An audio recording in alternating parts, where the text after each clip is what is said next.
Bien, soy Maribel Duriez, como la presentadora de televisión. Me corresponde ahora dirigir o moderar esta parte junto con Betina, el doctor Romero y la doctora Norma Lesbia Rivera. Quisiera por justicia también, perdón, no por injusticia, presentar también, ya lo dijo el maestro Alarcón, pero no se mencionó, que la maestra Noemí Navas, por acá, de la USAC, el doctor Raúl López de la Autónoma de Honduras, la doctora Olina Map, también son parte de este equipo y van a estar presentes con nosotros en la fase de seguimiento y acompañamiento. Bien, entonces me corresponde ahora presentar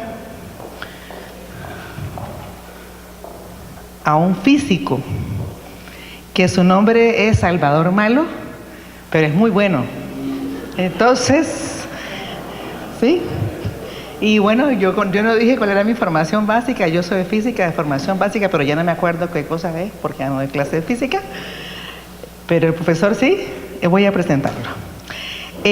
Salvador Malo es el director general de Educación Superior Universitaria en México. Es doctor en física por el Colegio Imperial de la Universidad de Londres. Ha participado en numerosos procesos de educación superior en América Latina, Europa y Australia.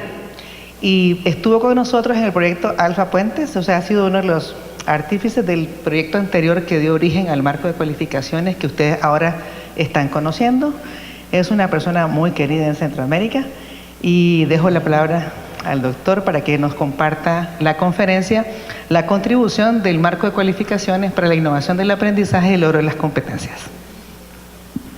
Muchas gracias, Maribel, por la presentación. Somos colegas, efectivamente, y no pude evitar pensar, igual que ella lo hizo, cuando la doctora Pastor habló de su nombre, el pensar que el mío es un de esos oxímoron extraordinarios o una contradicción. Pero no tengo la culpa, soy Salvador Malo, así me llamaron, y de hecho ya me gusta mucho, pero recuerdo todavía las épocas cuando estaba en la primaria, que llegaban por el niño malo, que los taraban en la puerta, y las bromas que mis compañeros hacían al respecto. Entonces ciertamente, y además también era otra cosa, también había la situación de que los profesores siempre se acordaban de mi nombre, entonces yo rápidamente eran los que tenían que pasar al pizarrón o a la clase a explicar o contestar alguna de las preguntas. Pero aparte de esas bromas y todos esos chistes, realmente me da mucho gusto estar aquí con ustedes. Quiero primero que nada agradecer al proyecto Erasmus Plus, el programa Erasmus Plus de la Unión Europea, el que esté yo aquí con el proyecto ICA, y ciertamente también a la Universidad de Barcelona. También me da mucho gusto agradecer la hospitalidad, el que me hayan traído a estar aquí con ustedes. Y desde luego a CESUCA, como le decimos nosotros, el Consejo Superior Centroamericano, con el que tengo una relación de muchos años y una amistad fuerte con dos de las personas que están aquí, que son justamente los doctores Fuentes Soria y el doctor Alarcón.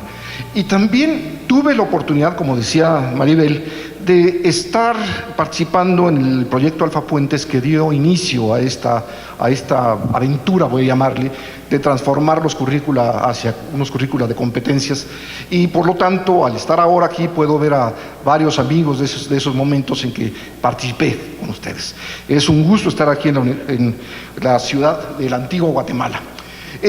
Me pidieron que platicara de esto, y honestamente cuando me lo pidieron sentí que era una tarea extraordinariamente compleja, no porque el tema no me interesa muchísimo, sino porque explicarles a ustedes cómo puede el marco de cualificaciones ayudar a la innovación del aprendizaje o al logro de las competencias sin antes haberles enseñado o dicho lo que es un marco de cualificaciones. Sentía yo que era una tarea extraordinariamente compleja.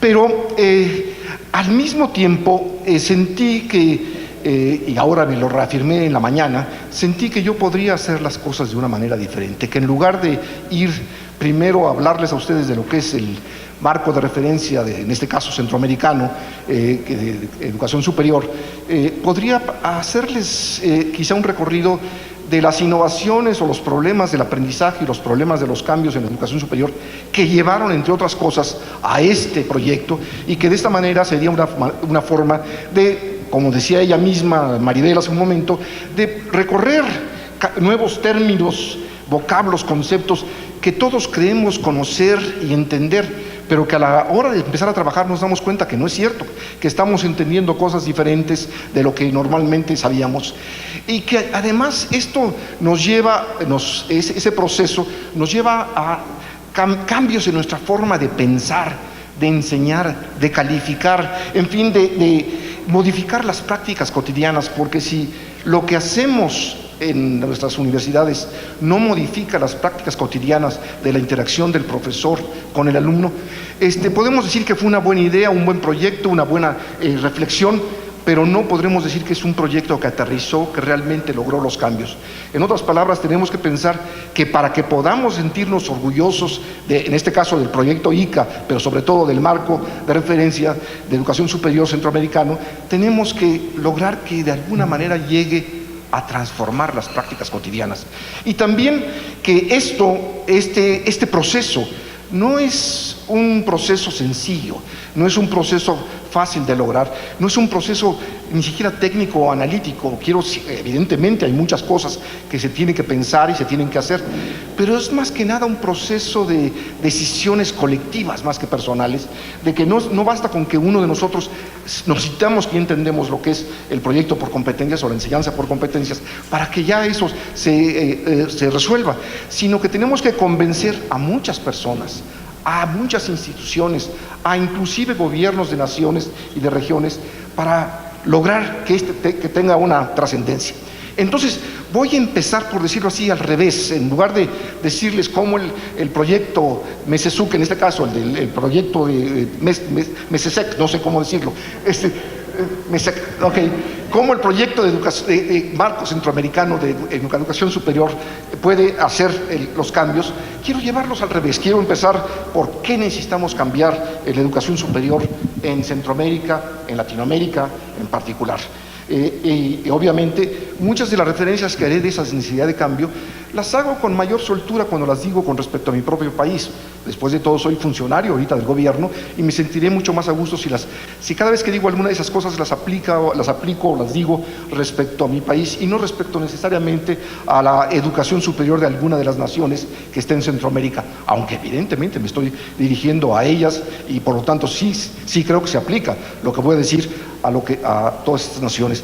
Pero permítanme que a veces diga más fácilmente México, porque como a veces no son cosas muy agradables, prefiero decirlo con respecto a México, que me siento con la confianza de que es mi país.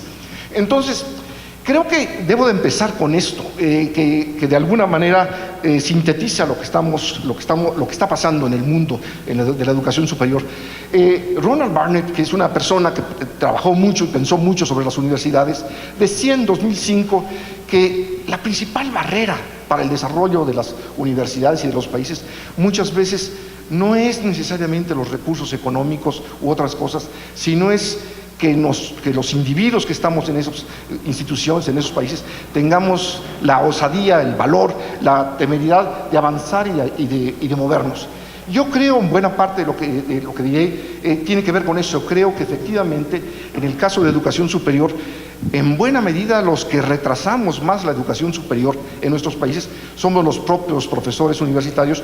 Yo he sido durante muchos años, ya no lo soy, ya estoy retirado de esa parte, pero he sido un profesor universitario y por mi edad, cuando digo que no lo hemos sido, se aplica más a mí que a ustedes. Entonces, que no estoy de alguna forma señalando que alguno de ustedes no ha hecho esto, sino que digo que en general no hemos dado esos pasos por muy diversas razones, que voy a tratar de hacer ver que ahora podemos hacerlo y que podemos dar ese gran cambio.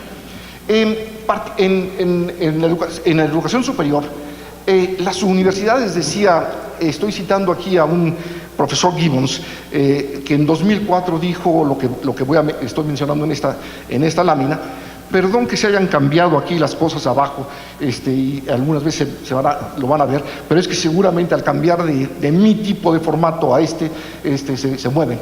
Decía él en 2004, en una ocasión de una conferencia de la OCDE en París, en septiembre de 2004, decía él, en ese momento era el secretario general de las asociaciones de universidades de la Comunidad Británica, y decía en ese momento que las universidades estaban entrando a una situación en que había dos tipos de competencia, Y hablaba de la misma y dice, la de la primera, perdón, y decía, las universidades compiten nacional e internacionalmente ofreciendo esencialmente lo mismo. Ofrecen un conjunto, una formación con base en un conjunto de disciplinas y prácticas de enseñanza y aprendizaje bien establecidas. Todas las universidades supuestamente nos hacemos lo mismo o hacen lo mismo, ofrecemos eso.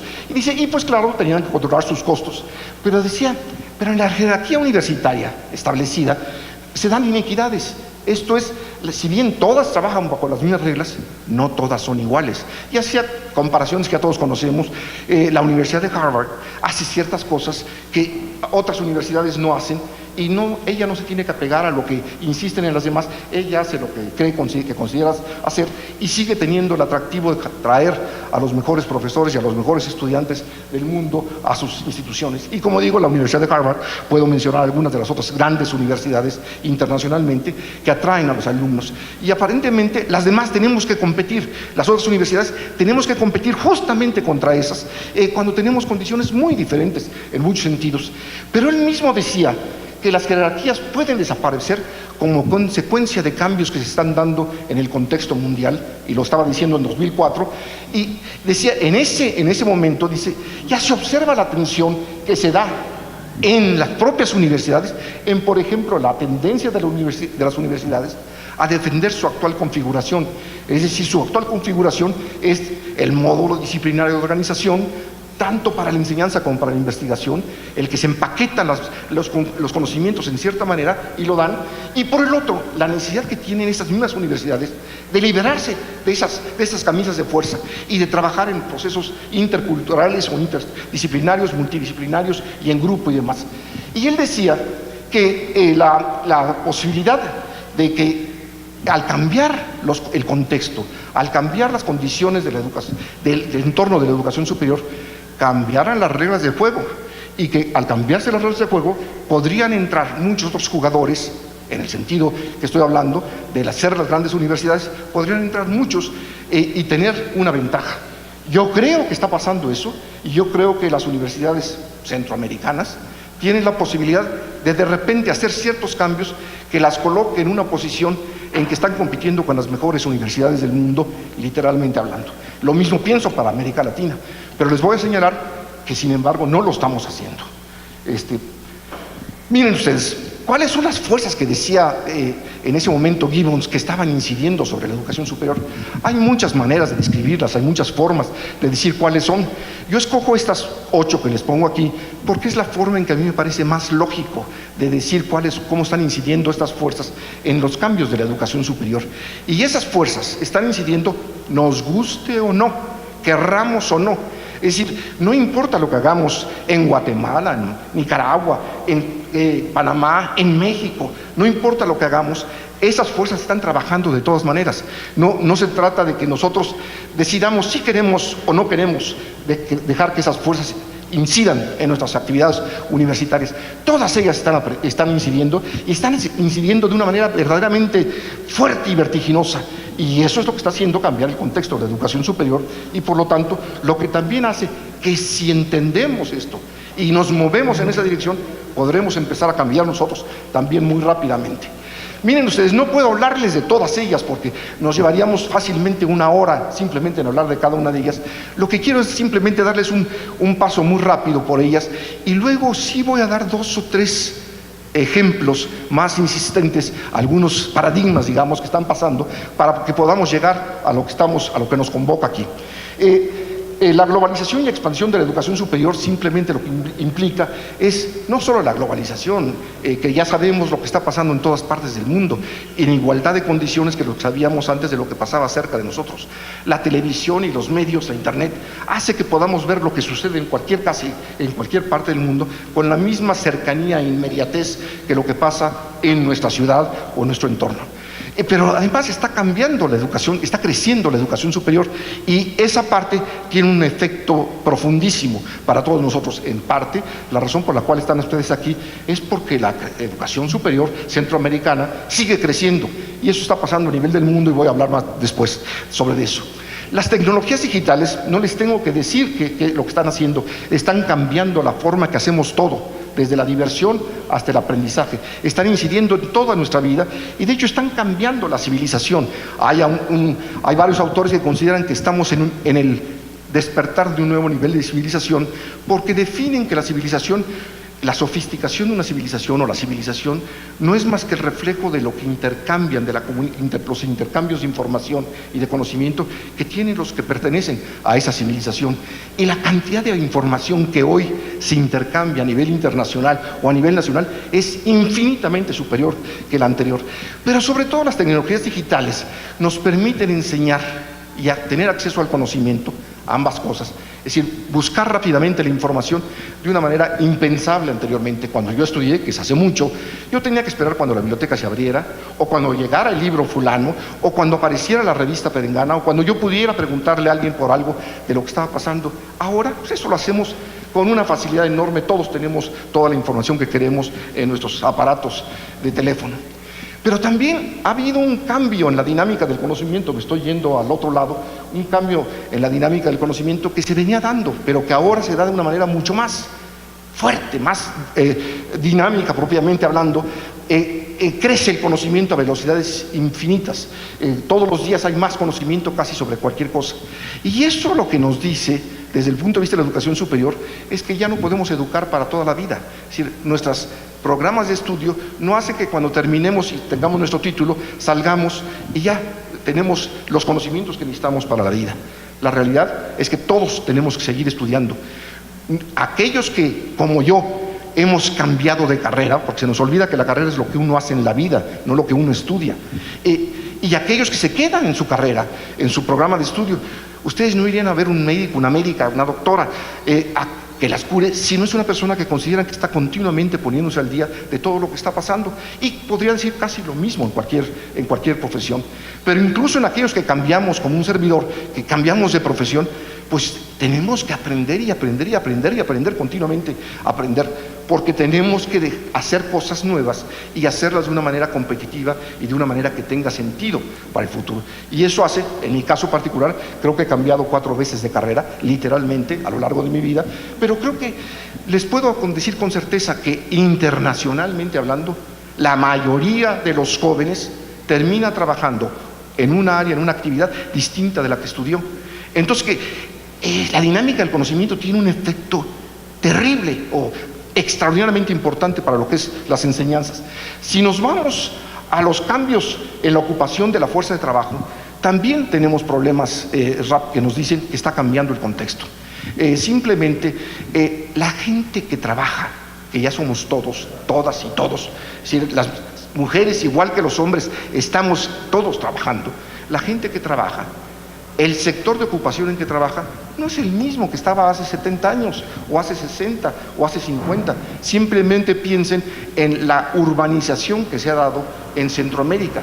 Y eso ya les dice que el grueso de la población no está en el campo, no está en el sector primario, no está necesariamente trabajando en lo que eran las actividades tradicionales hace 100 años, sino que están en otros campos de trabajo. De hecho, a nivel internacional, lo que nos dice Manuel Castells, el sociólogo catalán, en una trilogía de libros magnífica, lo que nos dice es que en los países más avanzados, que estudió durante varios años, que son los países que tienen las estadísticas más confiables, y él estudió dónde estaban trabajando la gente durante todo el siglo pasado.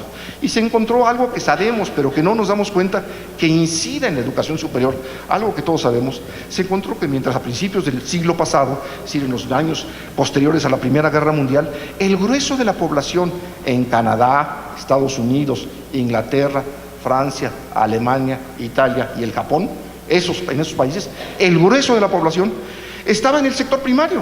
Es decir, en general estaban en la ganadería, en la agricultura, en el petróleo, en la minería, pero que para 1994, que es cuando terminó de hacer sus estadísticas, el grueso de la población en todos esos países estaba en el sector terciario. Es decir, estaba en la educación, en la medicina, en los bancos, en las finanzas, en la logística, en la informática, en fin, estaban en otros lugares completamente distintos. Se había transformado los sectores de ocupación. Y nosotros seguimos insistiendo en que las carreras deben ser las mismas y que deben de quedarse igual, cuando que nos están diciendo, ojo, las carreras no son para toda la vida, pero además el sector de trabajo, el sector de ocupación está cambiando de manera radical todo el tiempo. Me voy a la comprensión del aprendizaje. La comprensión del aprendizaje cambió muchísimo. Miren ustedes, los primeros estudios serios que reconocemos serios en el sentido moderno, hay estudios muy serios anteriores, en el sentido moderno, son de principios del siglo pasado también, Piaget, el Montessori, que estaban estudiando cómo aprendíamos, y casi todos ellos se enfocaron fundamentalmente sobre lo que se llama la parte cognitiva del ser humano, sobre la inteligencia y cómo tenía que ver eso. Pero en los últimos 50 años ha habido un cambio extraordinario hacia darse cuenta de cómo aprendemos los individuos. Pero déjenme dejar eso para más tarde, porque también son de las partes que me gustaría entrar con ustedes. Entonces, esa nueva comprensión del aprendizaje está trayendo cambios muy importantes en la educación toda, no nada más en la educación superior, sino en toda la educación superior.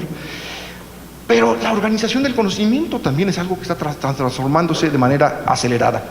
Miren ustedes, la organización del conocimiento que tenemos ahora, es decir, las disciplinas y la forma que repartimos los saberes, son compartimentos que se inventaron, los seres humanos los inventaron en el momento de la Revolución Francesa, justo antes, con los enciclopedistas. Antes de eso estaba el trivium y el quadrivium y otras cosas, pero no estaba la clasificación y la organización del conocimiento que tenemos ahora. Entonces, creemos, porque llevamos unos 200 años con eso, que eso es inmovible, que siempre será así. Y eso es una soncera, no va a ser siempre así. De hecho, ya no es así. Ahora no tiene uno que saber en dónde está lo que está uno buscando dentro de la organización del conocimiento para poder llegar a eso. ¿Por qué? Porque ya se hace de otra manera, se hace en una cosa que se llama Semantic Based Knowledge, es conocimiento basado en la semántica. ¿Cómo consultan ustedes algo en Google o en cualquiera de los buscadores? Lo consultan como hablan ustedes, lo consultan diciendo las palabras, y el buscador no se pone a ver si eso es mineral o es poético, si es de agricultura o es de la industria. El buscador busca semánticamente todas las posibles conexiones y se las devuelve a ustedes. De hecho, yo les digo, y los invito a que lo intenten, cada uno de ustedes busque haga la misma pregunta a Google, pero háganla desde una computadora, de su computadora, y van a ver que las respuestas que reciben son diferentes, porque el buscador lo que está haciendo es lo que hacían las agencias de turismo y de otros, es ver qué es lo que le gusta al cliente, cómo acostumbra a buscar las cosas, y le devuelven las cosas de esa manera. Entonces, la organización del conocimiento está cambiando literalmente, y más importante aún, el mundo, la realidad, la naturaleza, no está distribuida conforme hicimos esa de clasificación enciclopedista de los del principios del siglo XIX y demás, o del finales del XVIII. El mundo los problemas no se clasifican por tipo de problemas, sino que todo está involucrado. Los instrumentos de evaluación han crecido de manera notable, y la convergencia de las enseñanzas y los aprendizajes. Pero también voy a hablar un poco más de eso, así es que me salto, porque si no me quedo aquí mucho tiempo. Miren ustedes, lo que se ha dado, o lo que se está dando, es que están dando cambios de paradigma en la educación superior, y están ocurriendo todos ellos simultáneamente. Es decir, por un lado estamos pasando de un mundo de escasa información al mundo en la era de la información, en que lo que abunda es información, de sociedades locales a sociedades globales.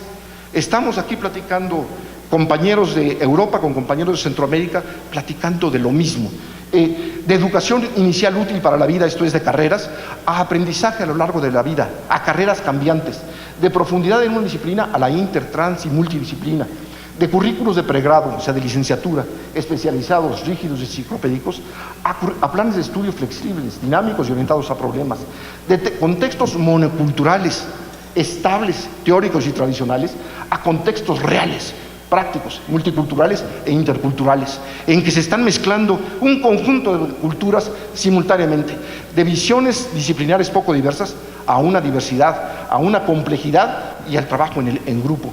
perdón que ahí se cambiaron de tipo las letras, pero de enseñanzas centradas en el libro, en el docente, en el aula y la memoria, a enseñanzas centradas en los medios, las tecnologías digitales, aprendizajes y razonamiento crítico, de resolución de problemas con ciencia conocida, a la innovación, a la creatividad y el desarrollo de nuevas rutas para el conocimiento y de nuevas rutas para la evaluación, de enseñanzas uniformes según la edad de los estudiantes y medida en años de estudio u horas nalga, para decirlo claramente, a pasar a educación personalizada según intereses y capacidad y medida por resultados de aprendizaje y por competencias.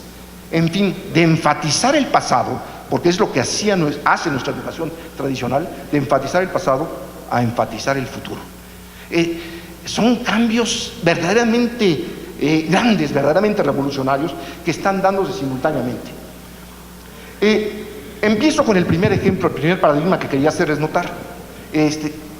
Estamos en el mundo de la educación superior es para todos. Ahí les pongo la portada de la revista del Economist, de hace, yo calculo, se puede ver, ahí ha de estar la fecha, pero debe ser de principios del año pasado, mediados del año pasado, en que está diciendo que todo el mundo está yendo a la universidad. Es decir, que la universidad dejó de ser lo que era antes, que por muchos siglos las universidades fueron para unos cuantas personas. Se nos olvida eso con una facilidad enorme. Las universidades en América Latina, para ponerlo muy claro, hasta principios, mediados, yo diría, pasó.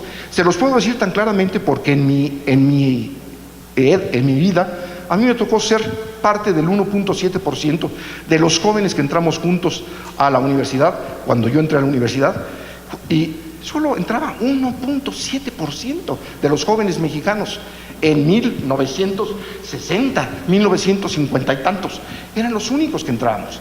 Eso ha cambiado radicalmente, pero se nos olvida que es hasta el siglo XX cuando incluso se considera que empieza lo que se llama la expansión de la educación superior, y es en la segunda mitad cuando se da su masificación internacionalmente hablando. Por masificación lo que se entiende es que más del 15% de los jóvenes en edad puedan estén yendo a la educación superior. Le estoy diciendo que en mi edad éramos menos del 2% los que estábamos yendo, y eso estoy hablando de mi país. Y es hasta el último cuarto de siglo pasado cuando se dio la universalización en general en el mundo, estoy hablando no en México, no en América Latina, y por universalización se entiende que va más del 50% de los jóvenes que tienen la edad. En México no hemos llegado todavía a eso, todavía no tenemos una situación de universalización, pero lo que quiero decir es que con lo de México, es que en América Latina la expansión y masificación se dan casi medio siglo más tarde de lo que estoy mencionándoles. En otras palabras, se los pongo de otra manera, en México la educación preuniversitaria, la educación secundaria, es decir, de los chicos que terminan a los 12 años, 11 años, se volvió obligatoria en 1992. La educación preuniversitaria, la de los chicos que nosotros llamamos de preparatoria, los que van a entrar a la universidad, se volvió obligatoria en 2012. Nos está diciendo que la dinámica de la población es la que están describiendo para el mundo, que la educación superior es para todos. Y eso cambia las reglas del juego radicalmente, porque como les puedo hacer ver, nuestra educación es heredada de la europea, en general de la europea, fundamentalmente de la española, pero también de la francesa, y eso era una educación para unos cuantos, era la educación para las élites. Y entonces ahora tenemos que ver si ese modelo es el que funciona para educar a todos, para preparar a todos, y yo creo que no. La siguiente, por favor. Perdón, yo no soy el que tengo aquí el control. 3 ejemplos de expansión y globalización. Aquí les pongo, entre 1975 y 2007, el número total de estudiantes de educación superior en el mundo pasó de 40 a 150. Hoy, millones. Hoy se estima ese número en algo así como 250 millones. Es decir, ahora, en este momento, están estudiando 250 millones de personas para tener un título de educación superior o una educación superior. Los sistemas de educación superior más grandes son ahora los de China y la India. Y el número de estudiantes internacionales se estima hoy en 5 millones. En otras palabras, los chicos o chicas que pueden ir a estudiar a donde los acepten, porque tienen el dinero sus padres o sus gobiernos para mandarlos a donde los acepten, son ahora 5 millones los que andan yendo a todo el mundo. Y por cierto, nada más para hacérselos saber, A América Latina no le va muy bien con eso. Aquí está la distribución, según la OCDE, de a dónde van a estudiar esos millones de jóvenes que tienen dinero para estudiar. Y solo se presentan en este pastel los que tienen arriba del 1% del total. Vean ustedes que no hay un solo país de América Latina ahí, ni siquiera Brasil, ni México, que son los países más grandes en cuanto a población. No tenemos no aparece en ningún país de América Latina. Eso lo que le está diciendo es que la gente que tiene dinero y que quiere estudiar, no nos ve a nosotros como una educación superior atractiva. Y platicaba con algunos de ustedes que antes México era bastante atractivo para nuestros colegas de América Latina y particularmente los de Centroamérica, pero eso ya no es cierto. Y decía yo, eso habla bien y mal. Bien porque significa que los países ya no requieren o ya no ven a México porque ya tienen sus propios sistemas. Mal porque están como estoy diciendo aquí, están como parte de esa educación superior latinoamericana que no es atractiva a nivel internacional. Perdón, me fui muy rápido.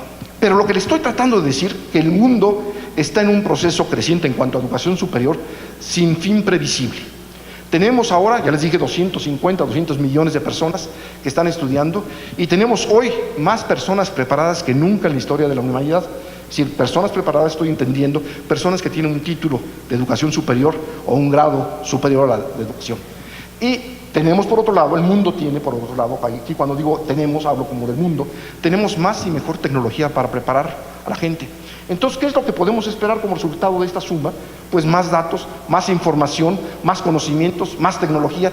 ¿Y qué es lo que va a significar eso? Pues que requeriremos otra vez volver a empezar, que haya más personas preparadas para poder manejar todo eso.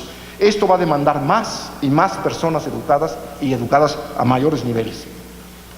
Entonces, estamos en un mundo en el que se multiplica el número de universidades, instituciones y de estudiantes de educación superior. Crece la competencia por empleos y puestos de trabajo que requieren conocimientos, destrezas y saberes de mayor nivel.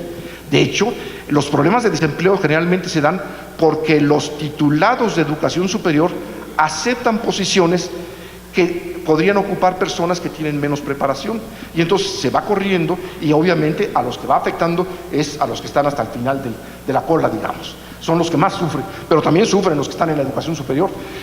También sucede otra cosa, que disminuye la valoración de los diplomas y los grados y demás. Cuando eran pocos los graduados, pues era el don licenciado fulano, o el gran señor ingeniero, o el gran médico, lo que sea, lo que quieran ustedes. Y después, cuando ya hay muchos, pues ya empieza a aparecer el ingenierito, y el abogadillo, y el medicucho, etcétera. ¿Por qué? Simplemente porque hay muchas más personas que están ahí. Y por otro lado se incrementan las exigencias a los gobiernos y a las universidades para que aseguren una mayor calidad y pertinencia en las enseñanzas que imparten, así como una mayor información y transparencia respecto de los resultados de sus enseñanzas.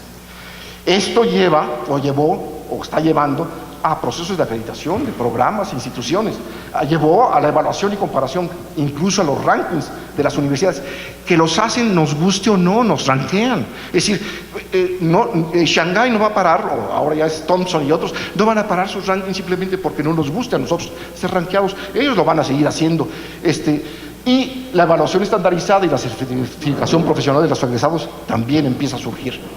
Pero es evidente que lo que tendríamos que hacer es tenemos que encontrar lo que se está haciendo con esos cambios, es buscar nuevas formas de atraer y retener a estudiantes y a profesores, nuevas formas de darles enseñanzas y de aprender, nuevas formas de que los chicos que lleguen con nosotros salgan listos para avanzar. En suma, lo que nos están diciendo todas estas cosas es que las universidades tienen que innovar y continuar innovando todo el tiempo. Entonces, voy al segundo paradigma que de alguna forma quería decir. Lo que sucedió, me voy a hacer aquí un salto mortal, pero de todas maneras no lo puedo hacer de otra forma porque si no, no tenemos el tiempo. O sea, no lo tomen tan lineal, tan histórico como lo voy a decir, pero se da este paradigma. El paradigma de las enseñanzas-aprendizajes.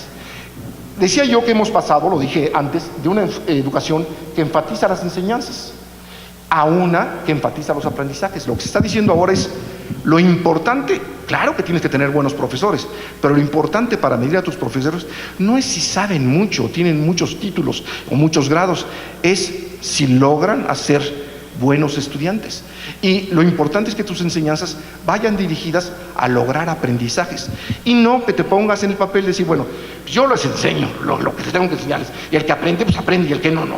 No, te están diciendo, ojo, no es eso, tú eres profesor, y como profesor lo que tienes que preocupar es que todos aprendan, y no se vale que le eches la culpa a los ciclos anteriores. Tu tarea es enseñar, es lograr que aprendan. Entonces ese es el énfasis, ese es el énfasis que se les da. Y todo el mundo puede decir que son dos caras de una moneda, y es cierto, pero lo que pasó es que cambió el énfasis, está cambiando el énfasis. En todas partes del mundo se está diciendo, ojo, tu obligación o tu tarea, para no llamarle obligación, tu tarea es lograr que tus estudiantes aprendan, que tus estudiantes tengan conocimientos. Y evidentemente entonces tenemos que ver qué vamos a hacer.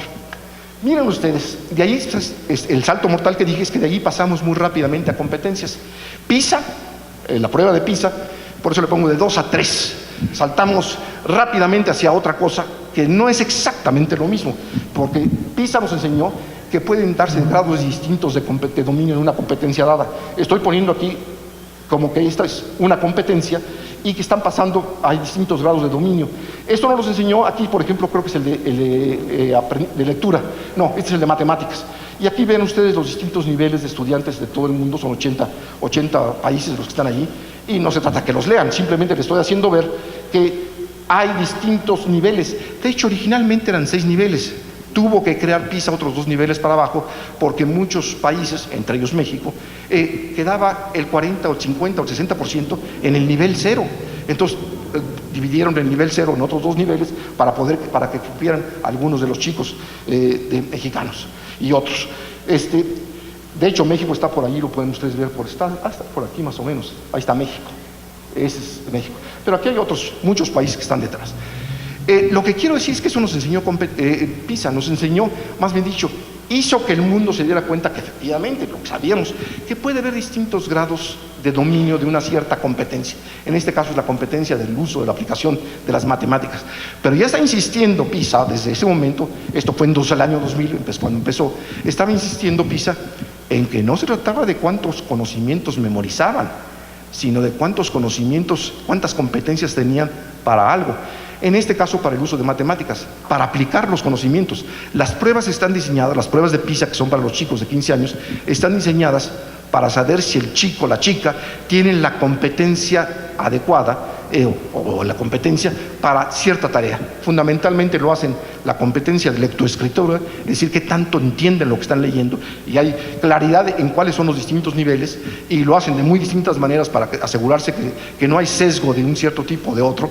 Y lo mismo en este caso de matemáticas, también lo hacen de ciencia y lo hacen de otras cosas, pero en particular son esos 3. Pero lo que nos enseñó entonces es que podíamos pensar que en una competencia dada hay varios niveles de competencia.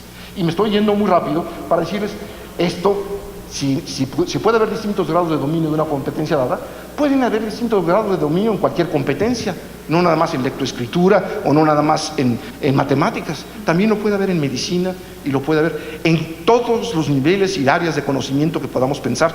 Puede haber formas de decir qué tanto dominio tiene la persona de eso. De hecho, dense cuenta que es mucho más fácil hacer lo que estoy diciendo, el establecer niveles de dominio en las áreas de conocimiento que en las áreas y habilidades naturales. Traten de pensar, sí hay competencias para nadar, pero traten de pensar cómo las dicen, cómo las explicitan, cómo pueden señalarle a alguien cómo debe de andar en bicicleta o nadar o hacer cualquiera de esas cosas. En cambio, cuando se trata de conocimientos y su aplicación, podemos ser mucho más fácilmente decir cuál es el nivel de dominio. Pero entonces también puede haber distintas formas de llegar a la misma competencia o una competencia igualmente compleja. Y entonces empezó con estas ideas a que podría haber personas que tendrían posiblemente competencias equiparablemente complejas, pero adquiridas de muy distintas maneras, que no era necesario pensar en que todos tenían que aprender lo mismo y saber lo mismo para llegar a tener un cierto nivel de competencia compleja. sino que podría haber, por lo tanto, currículos o programas de formación individualizados y flexibles, y con reglas que aseguren una formación integral. Por formación integral estoy aquí insistiendo en algo que voy a hablar después, que lo integral es que tengan exposición a distintas formas de competencias, es lo que quiero decir yo por integral, no me estoy metiendo a otro tipo de conceptos. Miren ustedes, de tiempo atrás los estudios más serios que les decía yo a ustedes señalan que la educación debe centrarse, debe centrarse en el alumno, qué amable, deben centrarse en el alumno.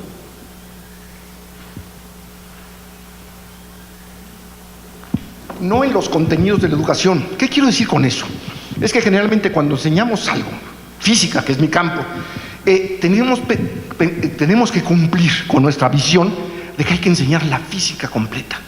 Y a lo mejor el estudiante no está interesado, o la estudiante, me cuesta mucho trabajo hacer la distinción, estoy siempre hablando de los dos, que los estudiantes no tienen interés en toda la física, tienen interés en ciertos aspectos de la física, e incluso algunos se interesarán más por la parte teórica, otras más por la parte experimental o por la parte aplicada, otros por la historia de la física, otros por la forma en que se interrelacionan los distintos componentes de la física, pero nos cuesta mucho trabajo por nuestra formación disciplinaria el darnos cuenta de que qué es lo que tenemos que enseñar de la física a aquellos que no van a ser físicos, aquellos que no pretenden ser físicos. Y lo mismo me podría decir casi de cualquier cosa, es decir, uso la física porque para mí es más fácil hablar de cosas que a mí me tocó vivir y hacer, pero piensen en cualquiera de ellas. Aquí hablaron ahorita de enfermería, hablaron de medicina, hablaron de ingeniería. Es decir, ¿qué es lo que una persona, un joven, debe saber de eso para poder sentir que tiene unos conocimientos, una competencia razonable para vivir en sociedad? Aquellos que quieran ser eruditos y especialistas irán por otro camino. Pero miren, los estudios más recientes lo que nos dicen es que los seres humanos aprendemos con 3 dominios: el dominio cognitivo, el dominio intrapersonal y el dominio interpersonal. En otras palabras, es algo que también ya sabemos, pero que no nos cae el 20, como decíamos antes en México, no lo registramos para nuestra enseñanza. Lo que nos están diciendo es que las personas aprendemos con el lado afectivo, con el lado social y con el lado cognitivo, y que lo hacemos todo el tiempo, así lo estamos haciendo. Es decir, que no es nada más en ciertos momentos cuando lo hacemos, sino que todo el tiempo lo estamos haciendo, y cada uno de nosotros lo hacemos de manera diferente, hacemos una combinación diferente, pero como estábamos empeñados solamente en la parte cognitiva, aparentemente todo tenía que ver con el intelecto, con el IQ y con las partes cognitivas del ser humano. Y lo que nos están diciendo, ojo, estas no las puedes olvidar. Y al mismo tiempo nos los estaban diciendo ya muchos otros ejemplos, en particular los empleadores, en que nos decían, oye, pues sí saben matemáticas, pero no tienen ni nada de capacidad de comunicación, o pues no se saben comportar, y no tienen seriedad, no trabajan constantemente, no tienen disciplina. O sea, nos empezaban a decir los empleadores que los jóvenes tenían carencias no cognitivas, ojo, la mayor parte no eran cognitivas, eran carencias de otro tipo, y que nosotros no le estábamos dando atención. Entonces, es cierto que todavía hay muchas más maneras de medir la parte del dominio cognitivo que las otras partes, pero es porque apenas estamos empezando a ver cómo se manejan todas estas cosas. Y cada una de estas, a un segundo nivel de detalle, cada una de estas habilidades genéricas se puede clasificar y se puede entender y medir. Entonces, lo que estoy diciendo yo es que salté de la cuestión de la enseñanza-aprendizaje a la cuestión de las competencias. Estoy aquí saltando al nivel de competencias y ya estoy refiriéndome a otras competencias distintas a las partes cognitivas. Esto llevó a una andanada de trabajos. Aquí les pongo unos cuantos viejos, por cierto, estoy usando láminas que ya tenía. Estos son trabajos o bien de la OCDE, o bien del gobierno de Alberta en Canadá, o bien de muchas otras organizaciones que empezaron a enseñar por competencias, y le llamaron competencias para la educación, para la vida y para el trabajo.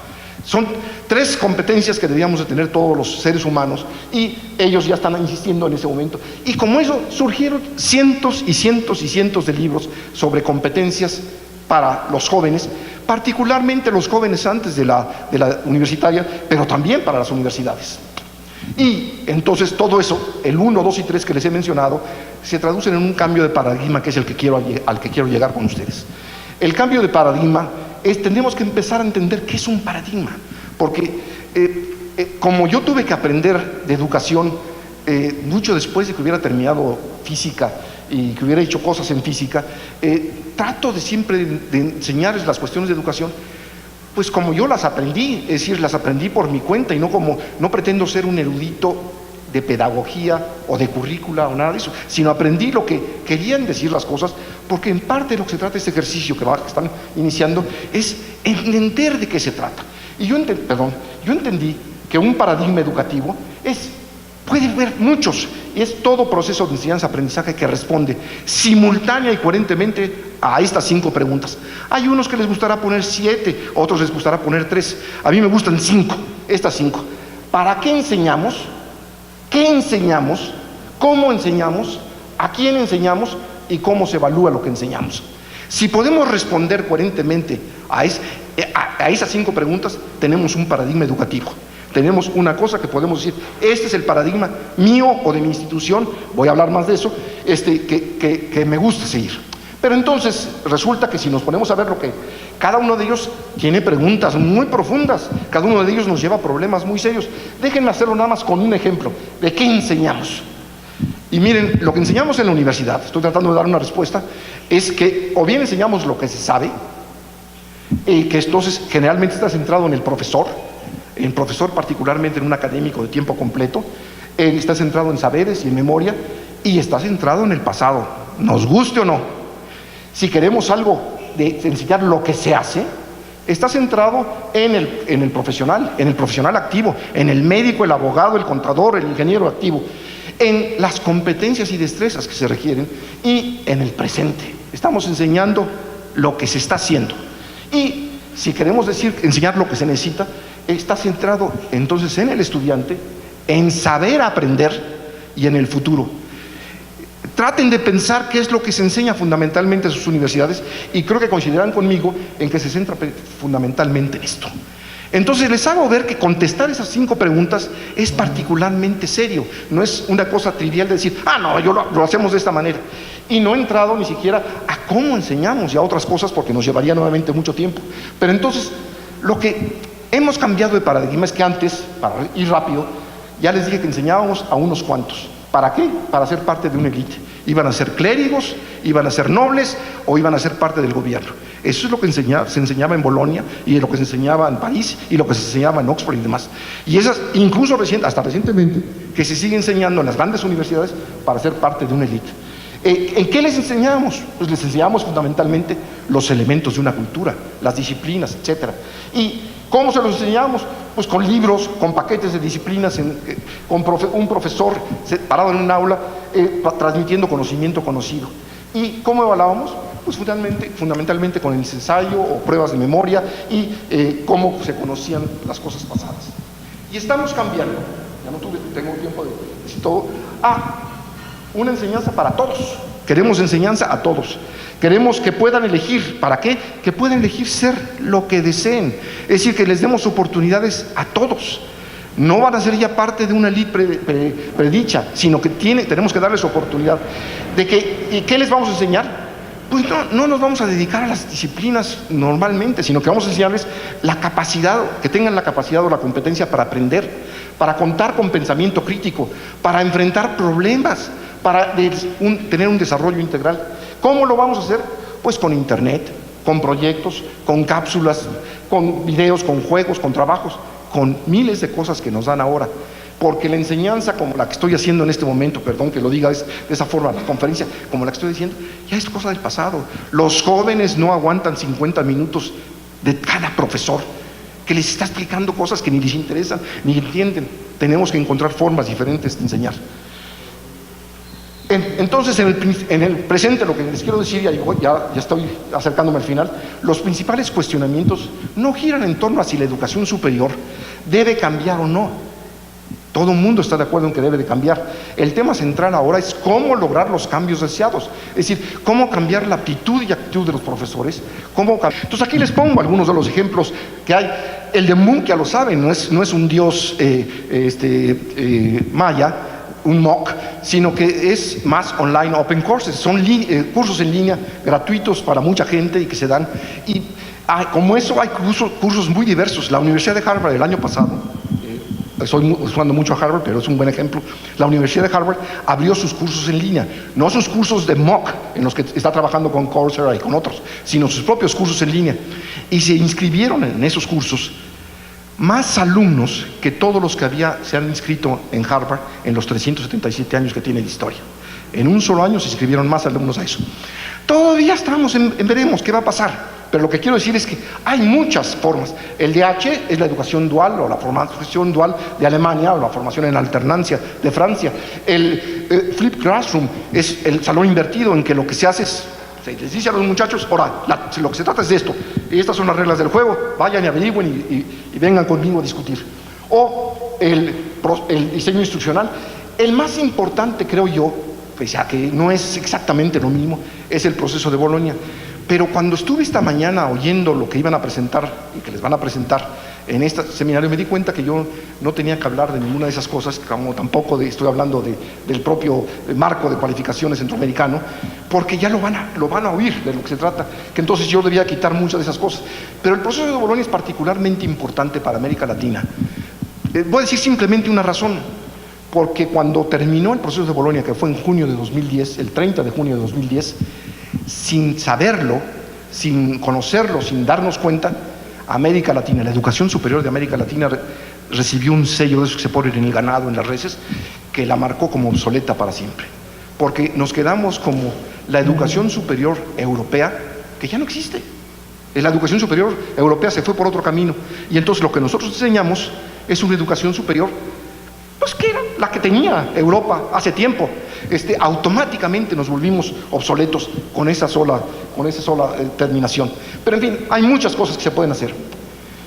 Y ahora sí ya llegamos al marco de cualificaciones. A las competencias, a la educación y evaluación basadas en competencias y al MESESCA. Ahora sí lo dije bien, ahí está bien, ahí está, o no está bien así. ¿Sí? Es que me pasa con CESUCA y me pasa con otras cosas que no sé dónde van que pronunciar. Los marcos de cualificaciones, para aquellos que no han estado aquí, son instrumentos que tienen los países, los estados, los sistemas de educación para el desarrollo, la clasificación y el reconocimiento de destrezas, conocimientos y competencias a lo largo de un continuo de niveles formativos. En otras palabras, nos permite decir en dónde están y nos permite decir qué es lo que están haciendo.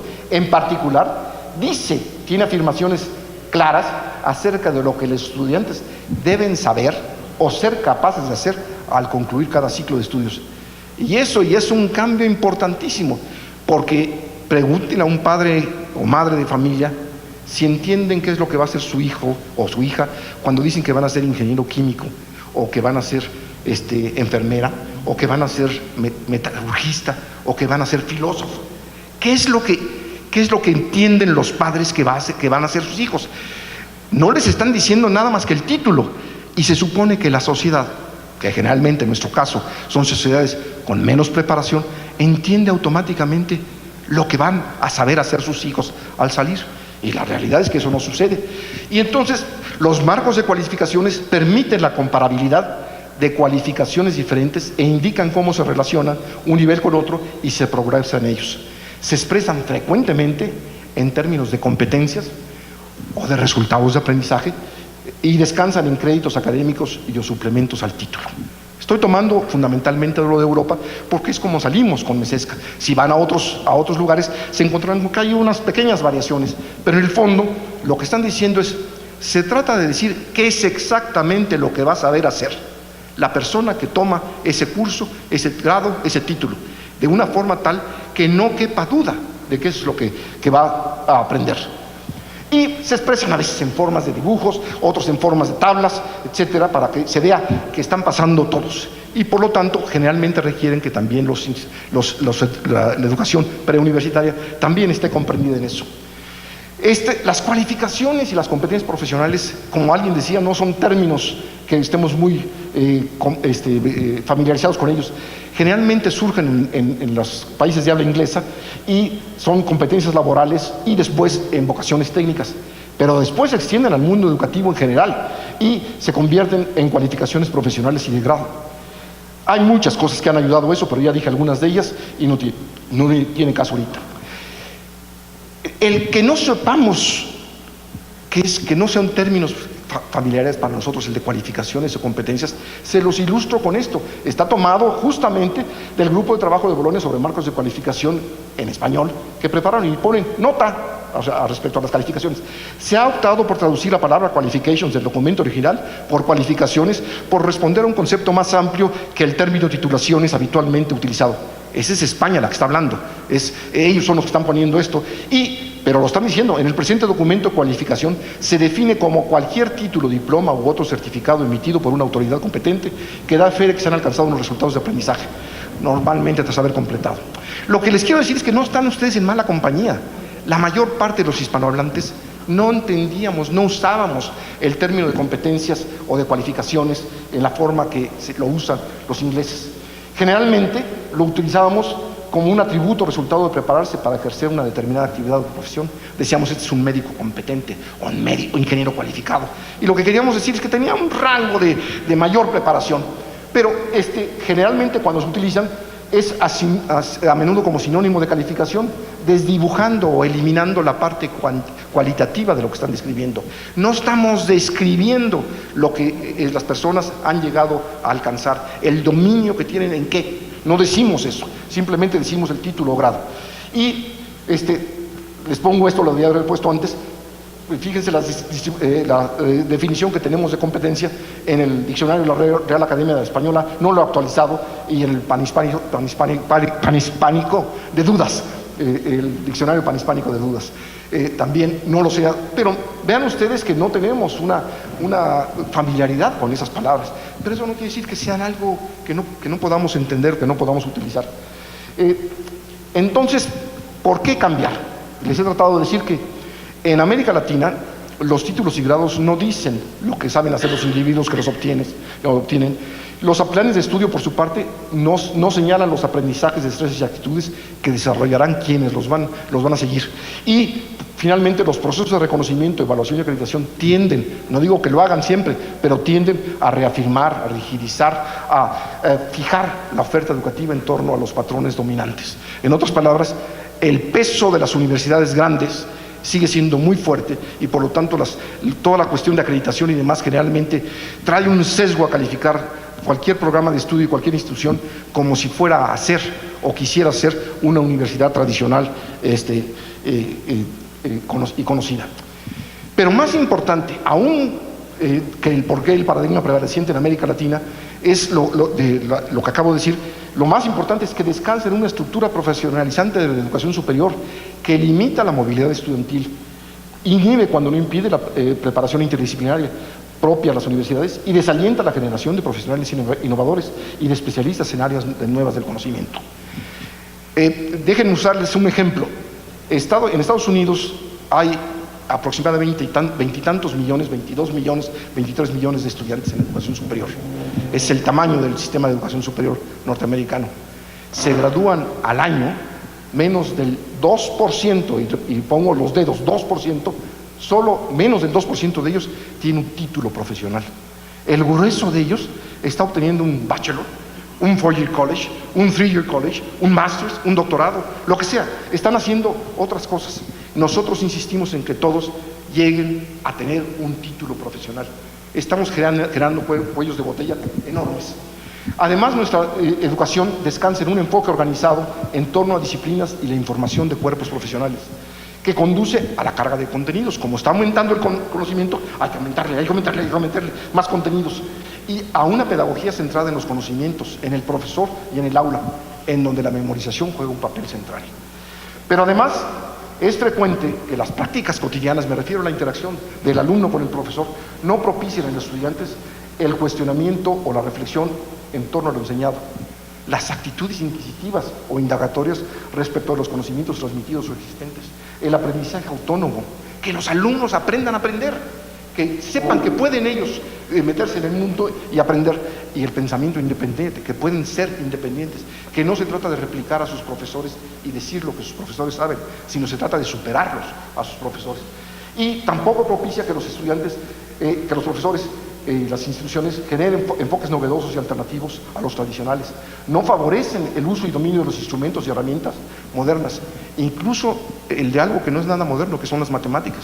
Vean ustedes la poca atención que les damos a la preparación de los jóvenes en el lenguaje de las matemáticas, que debería ser algo que todos domináramos, no para ser matemáticos, pero para tener un nivel de dominio de lo que son las matemáticas, que es importantísimo en nuestras épocas actuales, en que se usan tanto los números. Nos hablan de que el 99.9% de la población tiene tal y cual cosa. Pamplinas. ¿Cómo miden eso? ¿Cómo pueden decir semejante cosa? Y no sabemos darnos cuenta que eso no es cierto. O nos ponen el 6.353% de los votantes si fueron tal cosa. No se puede llegar a esas cifras de precisión porque no da la información para eso. Son invenciones del que sabe dividir y cree que dividiendo más va a obtener mayor información. Y tampoco les enseñan a comunicarse de manera lógica, precisa y eficaz. Es justamente eso lo que hace que nos metamos a las competencias profesionales. Voy a decir 2 o 3 cosas de eso, porque eso es lo que van a hablar ahorita. ¿Qué es una competencia profesional? Pues describe la función que va a hacer la persona en una situación particular y, por lo tanto, lo que dice es cuál es la acción, qué debe saber hacer, cuál es el contexto en que va a hacer eso y cuál es el criterio de ejecución, cómo se decide si hizo un buen trabajo o no. ¿Cuántas veces no les ha llegado un médico que se quedan ustedes dudosos de que sabe, que les explica lo que está pasando? Y tiene una cosa adicional que es muy importante, y tiene que proveer de elementos que son evidencias de desempeño, que puede uno saber con certeza de que ese joven, ese graduado, esa graduada, tiene esas competencias. Eso es lo que es una competencia, es lo que se requiere para describir una competencia. Y lo que se va a tratar, buena parte de este seminario, es justamente de llevarlos por los pasos para construir esto, para hacer esto con sus distintas disciplinas. Y claro que van a decir, bueno, pues yo ya sabía muchas cosas, desde luego que las sabía. El problema nuevamente es lo que ponía yo al principio, no es que no sepamos cosas, es cómo las usamos para nuestra actividad de todos los días, para la práctica. Y ¿cómo se logra ese cambio? Creo que con esta termino. ¿Cómo se logra ese cambio? ¿Cómo se hace un paradigma a nivel institucional, a nivel nacional, a nivel regional? Porque no se trata de nada más de lo que ustedes van a mejorar o van a aprender o no se van a sentir, créanme que así ha pasado en otras experiencias, pues van a sentir que entienden mucho mejor su tarea de enseñanza, de docencia, que lo que la entendían antes, sino cómo hacemos que esto se transforme en una práctica que ya es de una institución completa, porque no podemos tener un profesor enseñando por competencias y otro enseñando por disciplinas y otro enseñando por competencias blandas o conocimientos blandos o por prácticas en grupo. Las instituciones tienen que tener un paradigma educativo propio de la institución. El paradigma educativo, en la forma que se los enseñé, tienen que tener una coherencia dentro de la institución, si no, no se podría decir que esa institución está enseñando de esa manera. Entonces, ¿cómo lograr eso? ¿Cómo lograr lo siguiente más difícil? ¿Cómo lograr que lo tenga una provincia, un departamento, un estado, una región? En el caso particular de Centroamérica, ¿cómo se logra eso? ¿Cómo se logra que lo tenga en una región completa, como es el caso? Porque allí en la región completa ya no se trata de uniformar a todas las instituciones, se trata de lograr lo que decía Francisco al principio, armonizar las distintas instituciones. Y armonizar quiere decir que puede haber diálogo entre las distintas instituciones educativas y puede haber tránsito de sus estudiantes, y eso implica establecer reglas del juego para poder reconocer la preparación que se da en un lado con la preparación que se da en el otro. Pues según yo, solo hay 3 maneras para hacer eso. Y realmente, en general, tienen que estar las 3 funcionando. Es por decreto, por ley, o por reglamento, o por acuerdo formal. Hay países que tienen esa posibilidad, que dicen, cambiamos, ponemos la ley y ahora se tiene que hacer de tal y tal manera. Yo no creo que en Centroamérica sea ese el caso, ciertamente México no es. También se puede hacer por influencia o imitación. Parte de lo que estamos tratando de hacer ahorita es influir en ustedes para ver si imitan a otros en que están haciendo las cosas, y nos gustaría que también imitaran a otras instituciones. Y finalmente por convencimiento y persuasión, que es también parte de lo que estamos tratando de hacer, de convencerlos y persuadirlos. Pero hay que reconocer que para hacer ese cambio se trata de involucrar al profesorado. Sin el profesorado no se puede. No pueden cambiar una cultura institucional si no cambian la mentalidad del profesorado y si el profesorado no está de acuerdo con eso. Tienen que lograr que el profesorado esté de su lado, los acompañe, los apoye, porque se trata de transformar la cultura institucional. Y tengo que decirles también algo, creo que dijo Francisco al principio, y que ello lleva tiempo, y se hace en torno a un paradigma educativo, aprendiendo y rectificando en cada momento. Muchas gracias, buenas tardes.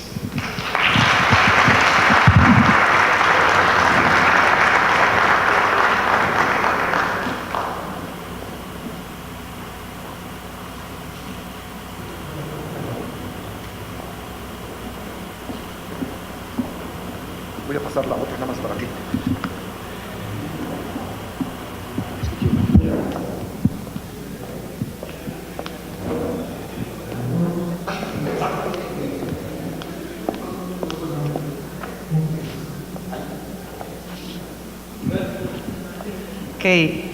Agradecer al doctor Salvador Marlo la exquisitez en el tiempo. No hay tiempo para preguntas, no hay media hora más. Vamos a dar 5 minutos, dice Víctor que va a regalar 5 minutos, para 3 preguntas o 3 comentarios, los 3 primeros, a donde alcancen mis ojos. Comentario 1, pregunta 1.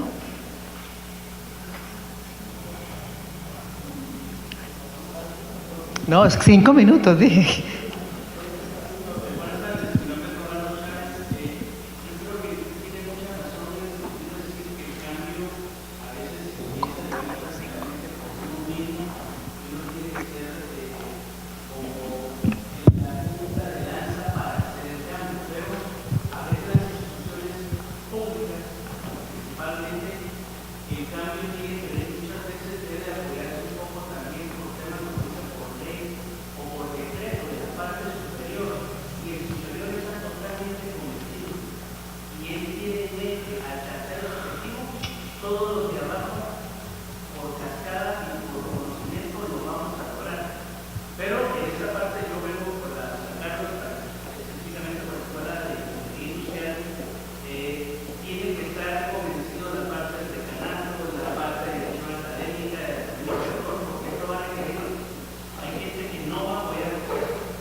El segundo participante, si quiere, doctor, después se le paso. El segundo o segunda.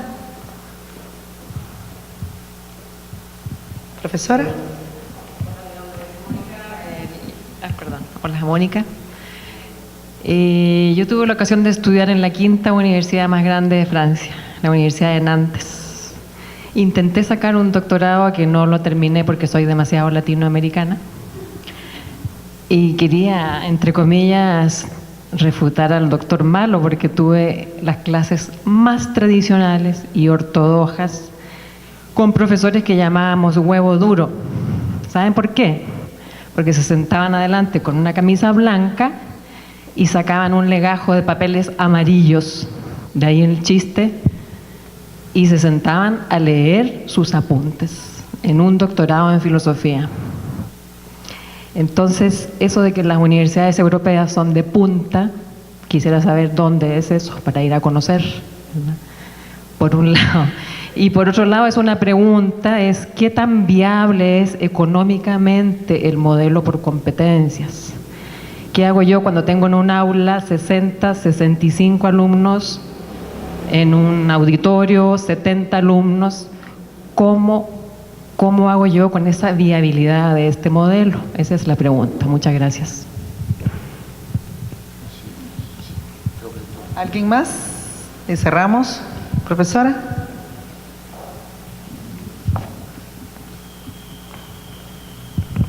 Solamente un comentario. El proceso, en base a lo que explica el doctor, es un proceso bien dinámico, bien difícil inclusive, pero ¿cómo hacemos cuando convertimos una universidad en una universidad inclusiva, donde hay muchas exigencias a nivel de competencias, donde tenemos estudiantes que egresan de un bachiller a una universidad y que tienen una condición de discapacidad? ¿Estarán las universidades preparadas para poder recibir a esta población con diversidad funcional, en este caso discapacidad? ¿Cómo se puede unir a través de redes universitarias de un cambio de actitud y sensibilización entre nosotros los profesores? Porque sabemos que las exigencias del nuevo mundo es un mundo bien difícil, como señalan algunas cómicas en el internet, de que paren el mundo que me quiero bajar. Ese es un grito de auxilio de muchos chicos con discapacidad.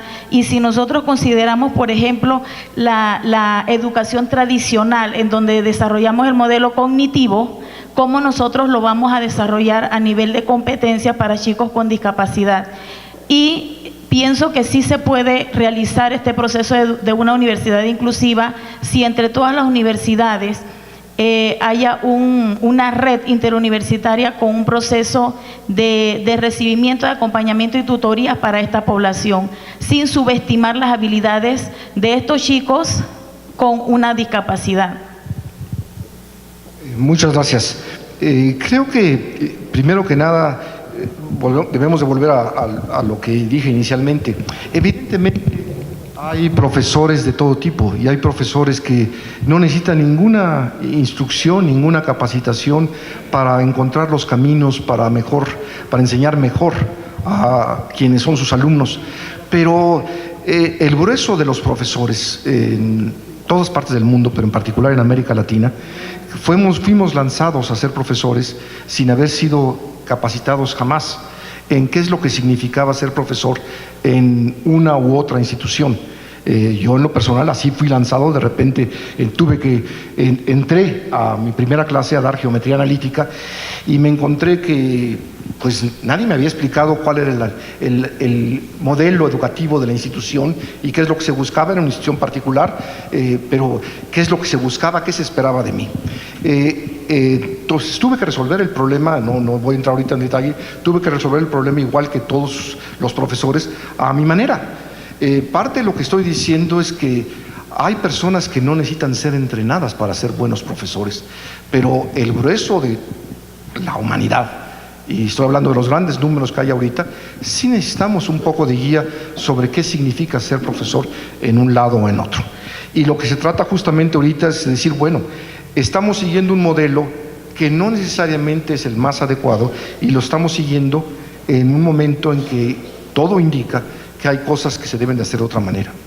Yo, igual que usted, fui a estudiar en Europa y a mí me tocó ir a estudiar en la Universidad de Londres, como se dijo al principio, y claro que había pésimos profesores, sin duda.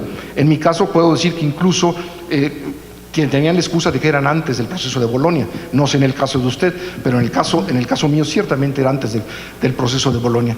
Y yo fui a estudiar allá y me encontré con problemas muy similares a los que usted menciona, pero lo que siento es que nos enseñaron cosas que de alguna manera nosotros no tratamos de enseñar, o nuestro sistema no nos enseña a enseñar.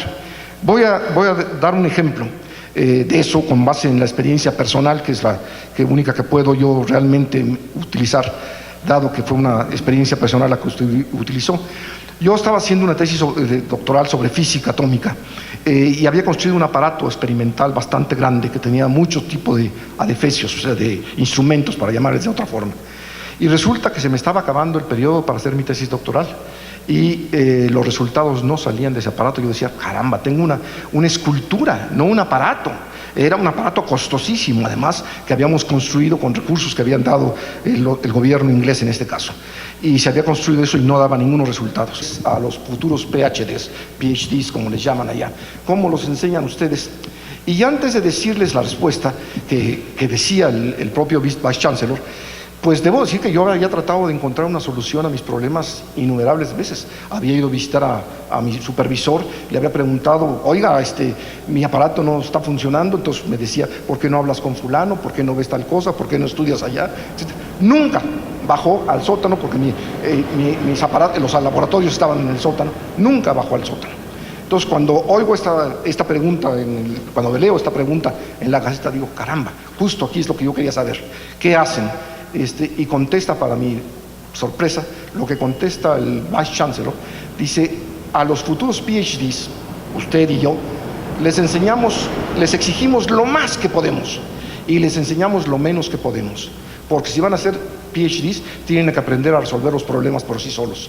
Debo decir que lo hice, pero lo que trato y usted también, lo que trato de decir es que nuestro sistema está diseñado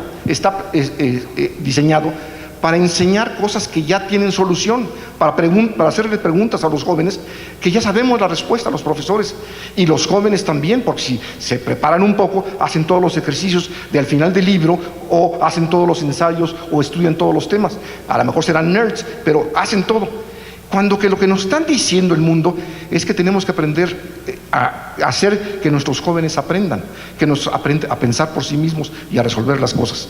Entonces, yo no digo que en Europa no haya profesores malos, nunca dije eso.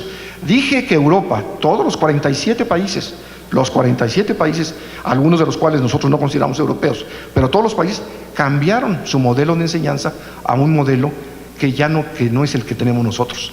Lo cambiaron a un modelo más anglosajón. Creo que no les gustaría a ellos que yo dijera eso, pero es la realidad. Se acercaron más a Estados Unidos, a Australia, a Inglaterra, y al suceder eso, el resto del mundo se fue tras ellos, porque eran los dos grandes polos de enseñanza que había, Europa y América del Norte, Canadá y Estados Unidos, y Australia también, pero eran angloparlantes. Entonces se fueron todos para allá. Entonces yo no creo que tengamos y lo dije muy claramente, una sola manera de enseñar. Lo que digo es que nuestro sistema está enseñado para que fuéramos personas de una fábrica, que repitamos exactamente las instrucciones y que digamos lo que dijo el jefe, el director o el profesor, en lugar de enseñarnos a ser más libres, más fuertes. El caso particular de los jóvenes con discapacidades, creo que es exactamente igual que el que acabo de describir. Lo que pasa es que tendremos que ver qué hacen los profesores para atender justamente a esas personas. No tratar de enseñarles igual que a los demás, que es justamente lo que estoy tratando de decir. No, cada uno aprende de manera diferente, incluso los discapacitados. Tenemos que encontrar la forma de aprender.